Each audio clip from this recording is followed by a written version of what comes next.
Trump supportive of improved gun background checks? U.S. President Donald Trump is supportive of efforts to improve background checks on gun ownership, the White House says.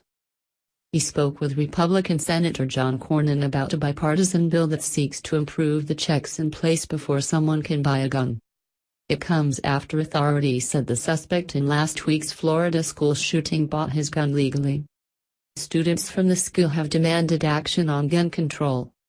While discussions are ongoing and revisions are being considered, the president is supportive of efforts to improve the federal background check system, White House Press Secretary Sarah Sanders said on Monday. What checks are currently in place?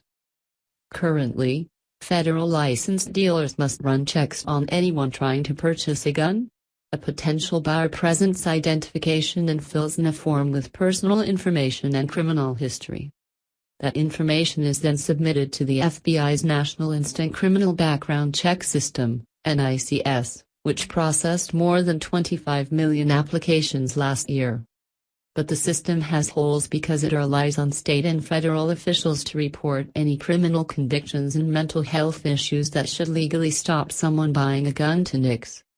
Its failings were put in the spotlight last year after the U.S. Air Force admitted it had failed to flag a gunman's domestic violence conviction before he shot dead 26 people at a church in Sutherland Springs, Texas.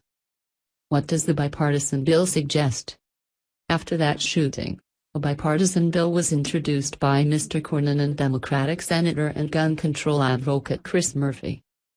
It requires federal agencies to better report background information thoroughly and accurately, and also proposed offering states financial incentives to do the same through a penalty and reward system.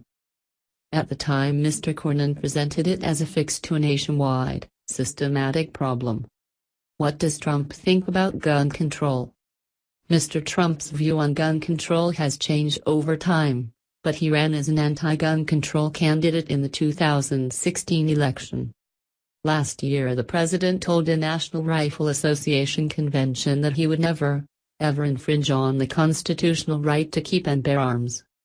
American gun culture in 10 charts.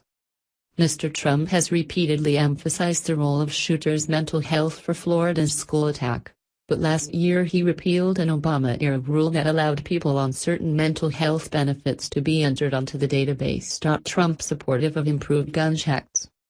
Florida suspect Nicholas Cruz, 19, had been investigated by the authorities for posting disturbing content online, according to reports. Survivors from the Marjory Stoneman Douglas High School shooting have been vocal since last week's attack about the need for changes to existing laws around gun control. Other students across the U.S. have also proposed other actions such as staging national school walkouts. On Saturday, Parkland students, their parents and some politicians took part in an emotionally charged rally in nearby Fort Lauderdale.